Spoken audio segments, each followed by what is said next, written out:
Hello and welcome to Arts Talk Radio. I'm Michael Hasted. We bring you interviews as well as news and reviews relating to all aspects of the arts in Holland, concentrating on events in Amsterdam, The Hague, Rotterdam and everything in between or nearby.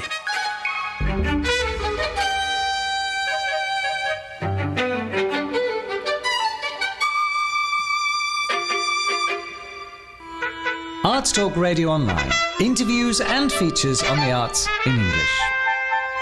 A bit of an American theme for this programme.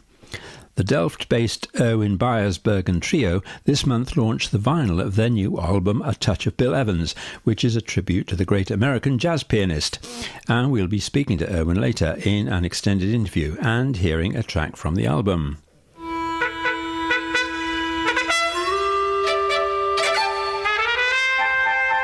A new and rather unique gallery has just opened in The Hague, run by an American. It's quite normal for galleries to specialise in one form of art or another, but I think the ACME Studios can claim to be the only gallery, certainly in Holland, that dedicates itself to all things to do with typewriters.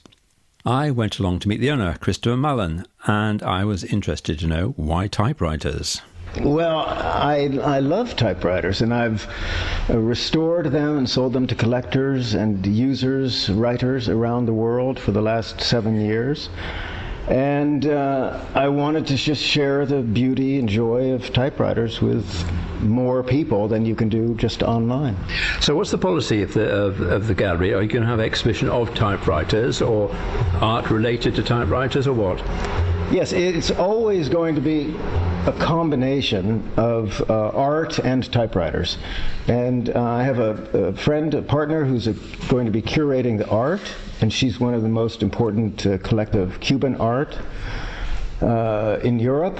And so we're going to focus on non-Western art and typewriters at the same time. The beauty of the typewriters stands up to the beauty of anything that's on the wall, any visual art that we will have.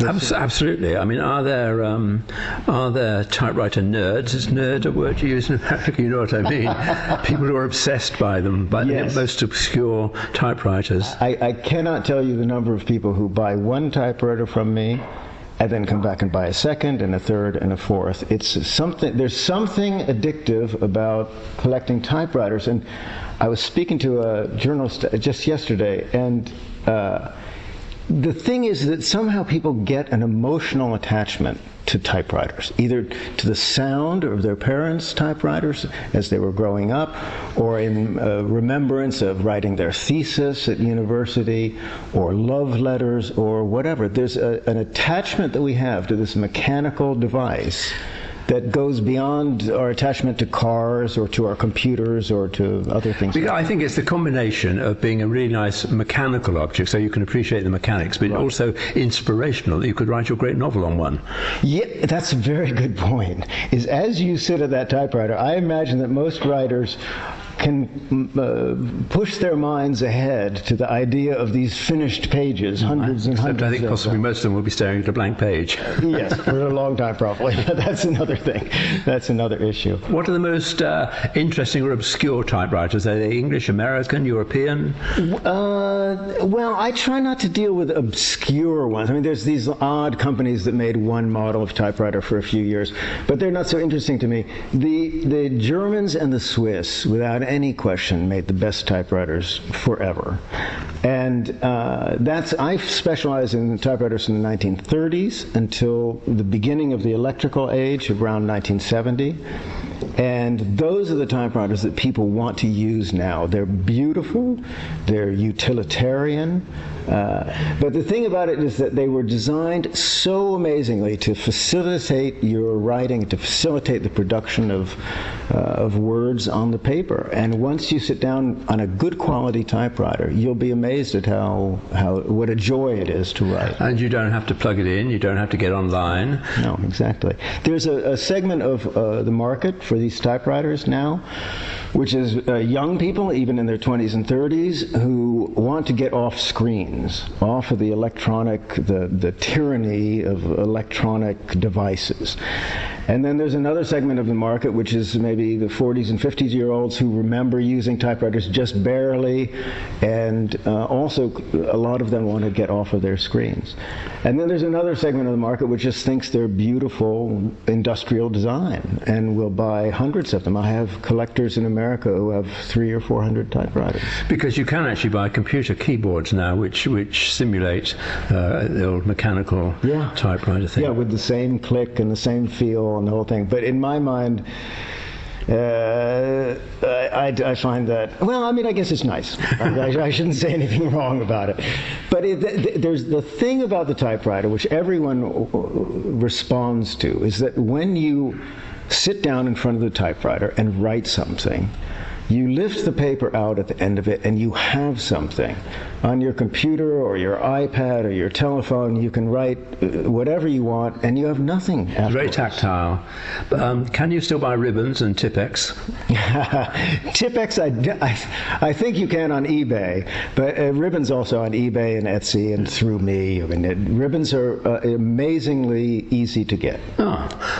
Okay, well, thanks very much for that. That's Christopher Mullen in the ACME Gallery in The Hague, which is a gallery specialising in typewriters. Thank you. You're welcome. That was Christopher Mullen in The Hague. I said gallery, but it is in fact the ACME Studios, and that's in Friedrichstraat.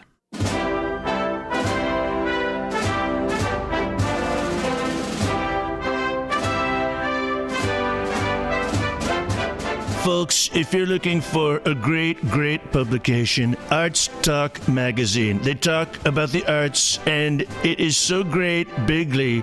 It's the only news that is not fake.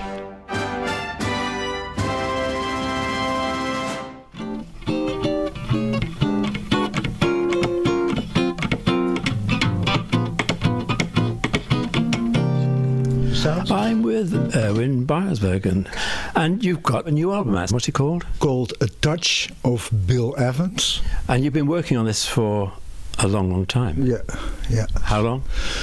I started 6 years ago in our first, how do you call it, atelier? Studio, so you can translate when I don't know. And I tried to play Bill Evans pieces with my trio then, from the days. Now it's a complete different trio. But in these days we tried, and I thought so. It's quite interesting, but it's very difficult, and but it's challenge. It's a challenge. And I think the challenge is that maybe not everybody knows that Bill Evans was a pianist and you're a guitarist. So what you've actually done is transposed all these pieces from piano to guitar. That must be challenging. What I did was at first, what notes does he play?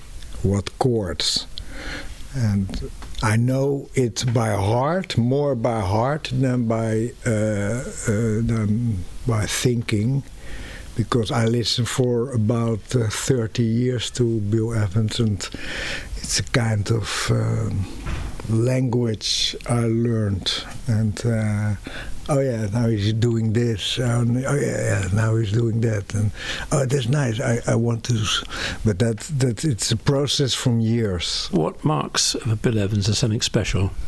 For the ones who doesn't know Bill Evans, he wrote the song "Waltz for Debbie." You know.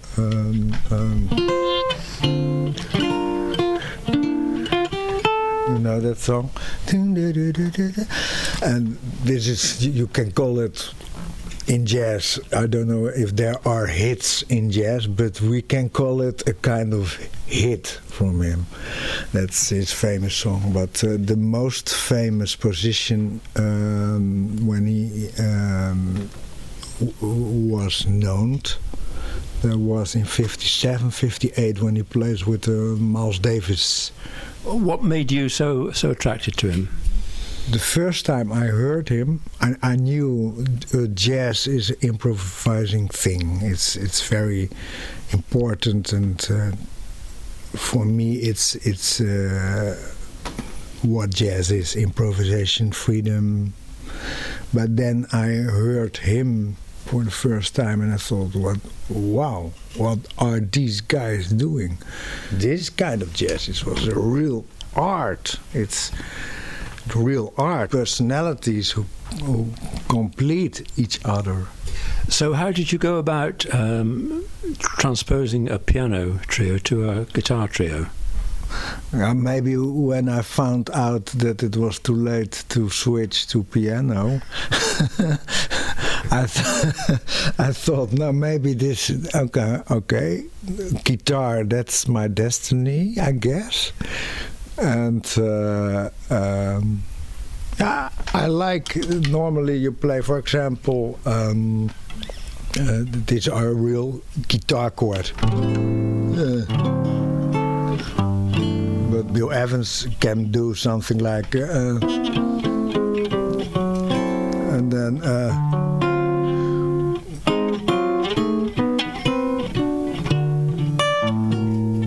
you can go anything. And then here's there. So instead of you play. So he plays more. Yeah. But there are many more notes on a piano than on a guitar. and that's why he plays more notes. He plays so many notes. And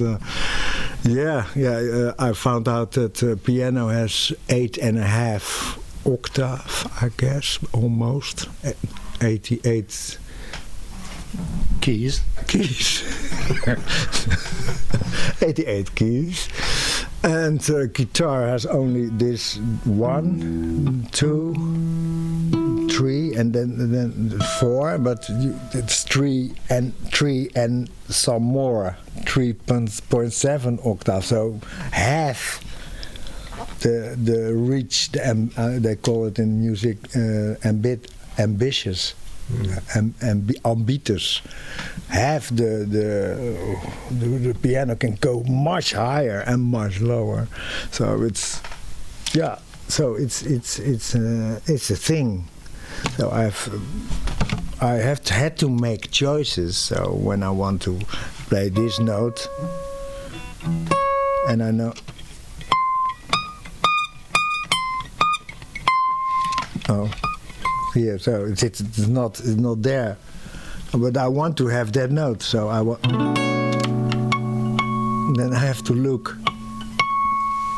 I play a kind of, they call it flageolet, and it's upper structure. They call it natural of artificial harmonic. Yeah, artificial. So you can. When you look for it, but then you are in the studio and you have to play, and there's one song I had to play this note, and I told my brother recorded the thing. It has a professional studio. It's not a home studio. It's a real professional studio.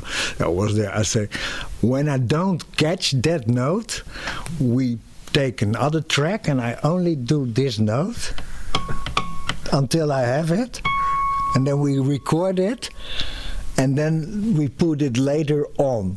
I had a friend, an actor, and he was in a musical, and he had to sing this song, and he couldn't reach the high notes, so he had somebody standing in the wings. So when he got to that note, this guy who was singing it in the wings, and hopefully nobody noticed. Yeah, when you have the right expression on your face, it's just like. Exactly. But when that guy forgot to sing, yeah, you have a problem. But yeah, it was a wonder that when I practiced at that note, I missed it a lot. But in the studio, I played it once. That was by accident. So some genius things are by accident. Yeah. No, this guitar you're playing, I think, is not any old guitar, is it? I think there's a story behind it. It's an old Gibson, is it? Yeah, it's a Gibson Super 400. And I think it's the biggest guitar I've ever seen. Yeah, it's almost. I guess it's 19-inch, and then that's what they. So from the at the widest point. The widest point is what they. When I play on this guitar, and I'm not very small, but my arm is, in fact, it's too high. When I play for 6 hours on this guitar, I get it hurts. So how old is this guitar? This guitar is from '74, and it's what I read in the stories about this guitar. My teacher from the conservatory, Klaus Flenter,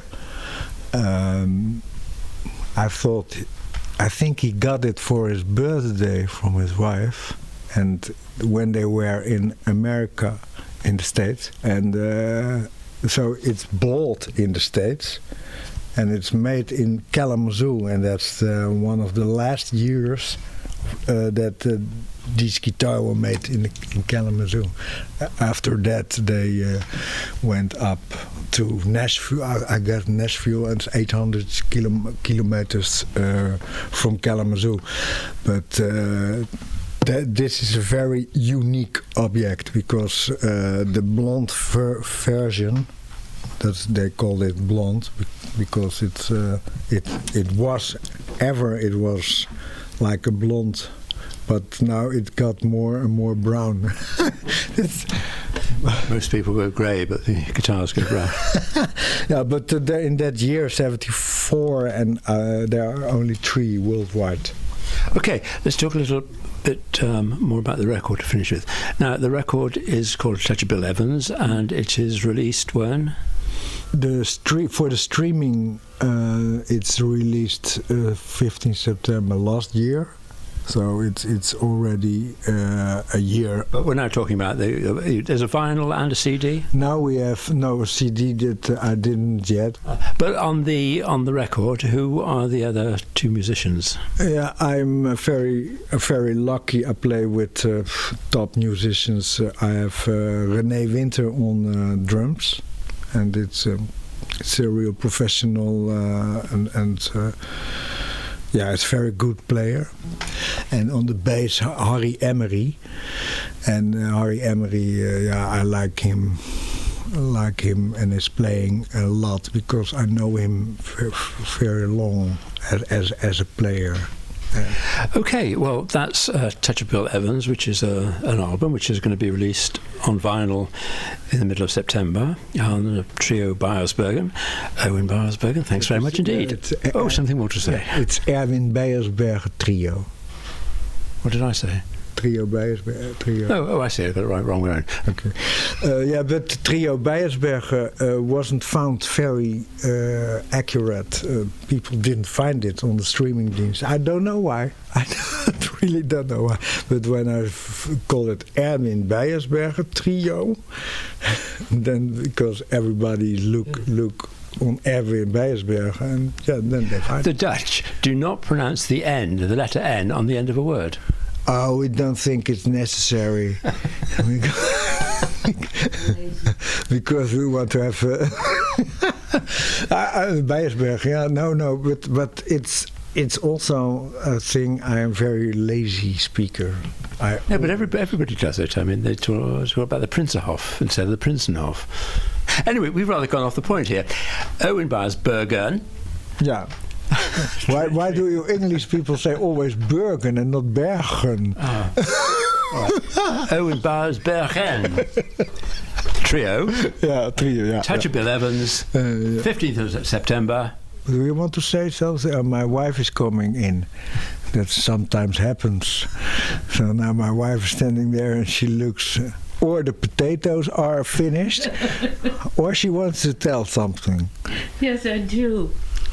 I just wanted to say at the presentation I'm going to sing a song, and it's song in 1963 by Monica Zetterlunde, and she was a Swedish singer, and she sang a poem written by Beppe Wolgers, and she sang it on the melody of Waltz for Debbie.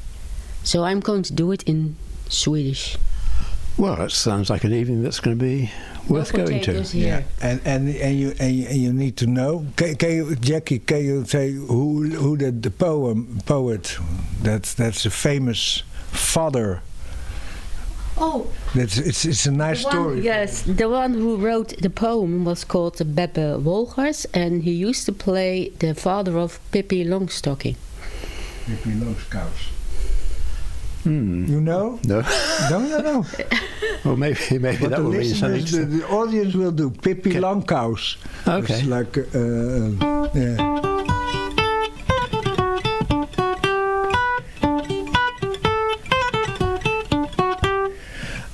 Pippi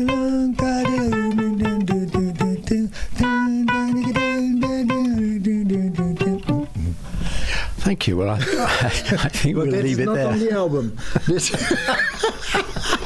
Because this is not on the album. So No, I think that never made it to England. no. I was talking to ERWIN BEIJERSBERGEN and Jackie Saint-Louis in their studio in Delft about the vinyl release of the ERWIN BEIJERSBERGEN Trios, A Touch of Bill Evans. And what better way to play us out than with a track from the album. This is called Time Remembered. So, until the next time, it's goodbye. I'm Michael Hasted. Bye.